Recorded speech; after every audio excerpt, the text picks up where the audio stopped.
Welcome to Cosmic Rankings, where we take your SEO game to new heights. In this podcast, we'll help you navigate the wild world of AI-driven search without the fluff. From ranking in AI overviews to mastering long-tail keywords, we're giving you the tools to stay ahead of the curve. Whether you're a digital marketing pro or just starting out, we have insights you won't want to miss. So buckle up. It's time to dominate AI-powered search. This is Cosmic Rankings. Cosmic Rankings. Cosmic Rankings. This is Cosmic Rankings. This is Cosmic Rankings. Let's go. 10, 9, 8, 7, 6, 5, 4, 3, 2. 1. blast off.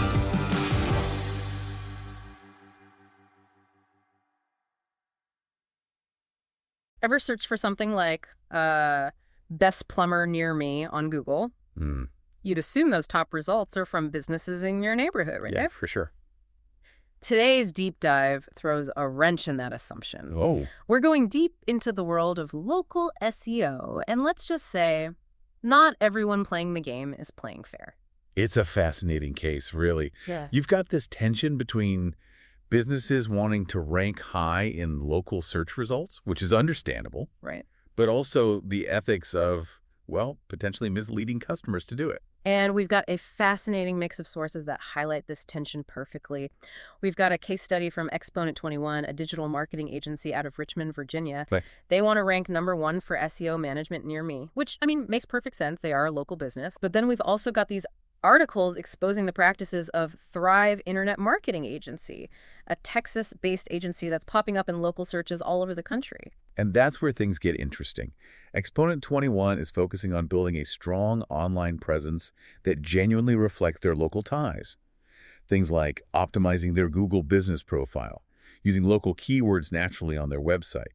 They even have a blog post about local SEO strategies specifically for businesses in Richmond. Okay, so they're walking the walk, talking the talk, all very above board. But this Thrive agency, what are they doing that's got people talking? The articles we have allege that Thrive is creating these city-specific landing pages, but instead of showcasing real local knowledge, the content is very generic. It's almost like they're trying to trick Google's algorithm into thinking they're a local business, when in reality, they might not have a single employee outside of Texas. So it's a bit of a facade, a digital storefront with nothing really behind it. And are they actually getting away with it? Well, that's where the plot thickens. We also have some of Thrive's reviews from clutch.co. It's a platform where businesses can review services. And the picture is, well, it's complicated.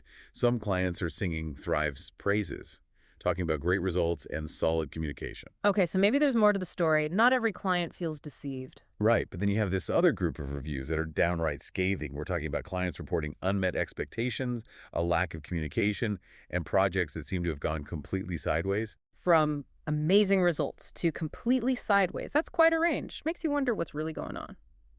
But before we get into that, let's zoom out for a second. If Thrive is doing this on a large scale, what does it mean for all those genuinely local agencies who are playing by the rules? It's a David and Goliath situation in a way. You've got these large agencies, like Thrive, with the resources to manipulate their way up the search results, potentially pushing aside the smaller local agencies who are genuinely part of the community. It does make you wonder how these local businesses can compete. Is the solution to fight fire with fire, or is there a different approach? The articles actually offer some hope. And surprisingly, some of the strategies are pretty straightforward. One tactic is simply being upfront about it. Local agencies are being encouraged to call out these deceptive practices, to clearly state in their own content that certain companies claiming to be local really aren't. So transparency is the name of the game. Instead of trying to out-scheme the big guys, you beat them with honesty. I like it. It's refreshing, isn't it? And it goes beyond just calling out bad behavior. There's also a big push for promoting what makes local businesses special. Think about those best of lists that highlight businesses with deep roots in the community, client testimonials that emphasize the value of local expertise, even content that showcases a real understanding of the city's unique market. These are things a company like Thrive, with its generic approach, can't easily replicate. Because at the end of the day, people crave that authentic connection. It's like choosing to eat at a family-run restaurant that's been around for generations versus some generic chain. Exactly. But the articles don't stop there. They also highlight the importance of, well, good old-fashioned SEO, We're talking optimizing those Google My Business profiles, encouraging client reviews, building local backlink networks, essentially demonstrating to Google in every way possible that you're the real deal. So you're saying local businesses shouldn't necessarily try to beat Thrive at its own game, but rather focus on being exceptional in ways that truly matter. It's like that saying, the best revenge is a life well lived. I love that analogy, but it gets even more interesting. The articles also suggest getting a little more, shall we say, strategic. Tools like SE ranking, for example, can be used to analyze what companies like Thrive are doing. What keywords are they targeting? Are there weaknesses in their content or backlink strategy? By identifying those gaps, local businesses can exploit them, essentially turning the tables. So not just playing defense, but actually going on the offensive, using Thrive's tactics as a blueprint, but building something much better. Precisely. One tactic that stood out to me was the idea of creating what's called skyscraper content. Skyscraper content, that sounds impressive. Tell me more. Remember how we talked about Thrive's content being rather generic? Well, skyscraper content is about identifying that generic content and creating something exponentially better. Imagine a local agency creating an incredibly detailed, locally relevant piece on, say, the history of marketing in their city, complete with interviews with local business legends.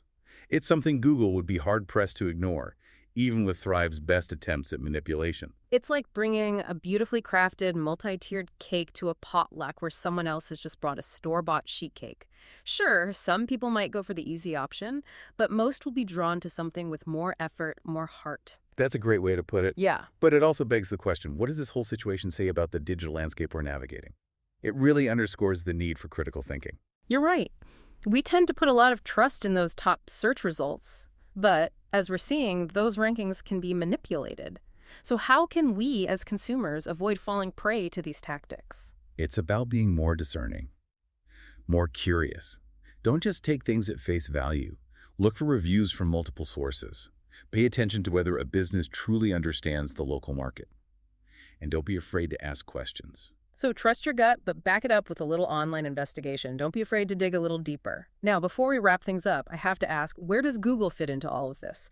They're the gatekeepers of these search results, so shouldn't they be doing more to stop this kind of manipulation? It's a complex issue. On the one hand, Google's algorithm is designed to deliver the most relevant results, which, in theory, should favor businesses genuinely rooted in their communities. Makes sense. Those businesses are naturally going to have more local content, more engagement from local customers, all the signals Google looks for. Right. But as we've seen with Thrive, the system isn't foolproof. And Google is constantly trying to stay one step ahead, tweaking its algorithms to weed out spammy tactics. But it's a bit of an arms race. So while Google's working on their end, it's also on us, both businesses and consumers, to be savvy and aware of how these tactics work. Exactly. And that brings us to the big question, the one we'll leave you with today. If a company like Thrive, with its questionable tactics, can rise to the top, what does that mean for the future of local businesses? Can authenticity and genuine local connections compete with large-scale manipulation in the digital age? It's a David versus Goliath battle, for sure. You've got these massive agencies with their sophisticated strategies, often prioritizing profit over ethics, going up against the heart and soul of our communities, those businesses that keep things local and authentic. And it might seem like an uphill battle. But remember, even David had a few things going for him. Resourcefulness, ingenuity, and that unwavering belief in his cause. Local businesses need that same fighting spirit, that willingness to adapt and evolve, and most importantly, never underestimate the power of their connection to the community they serve. It's a powerful reminder that even in the ever-evolving world of algorithms and search engine optimization, some things never go out of style. Authenticity matters, genuine connection matters, and at the end of the day, those values might be the most powerful weapons local businesses have. Well said. And perhaps that's the most crucial takeaway from our deep dive today. It's not just about SEO, it's about the kind of digital world we're creating. It's about choosing to support businesses that align with our values, ones that prioritize genuine connection over quick wins, and remembering that even in the digital age, authenticity still has the power to win out. Something to think about. Thanks for diving deep with us today. Until next time, stay curious. And that's a wrap. Thanks for tuning in to Cosmic Rankings. If you enjoyed today's episode, don't forget to subscribe so you never miss out on the latest SEO strategies. We'd love to hear your thoughts. please leave us a review and share the podcast with a colleague who could benefit. And if you're ready for more insights, be sure to check out our other episodes. We'll catch you next time.